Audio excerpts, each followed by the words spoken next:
Welcome back to Lake Math. Today we're going to cover one of the most important basics in mathing, how to use a math book. As you can see, the outside of the math book is very pretty. Apparently, the useful things are inside the book. To get the most out of your book, try opening it up.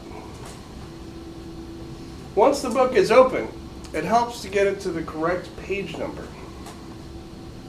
The page number can be found on the corner of the page.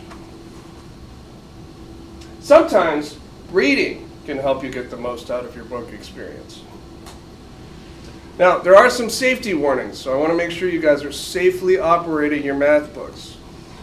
Safety warnings include excessive use can cause unwanted cognitive expansion. Excessive use can cause social stress among non-users.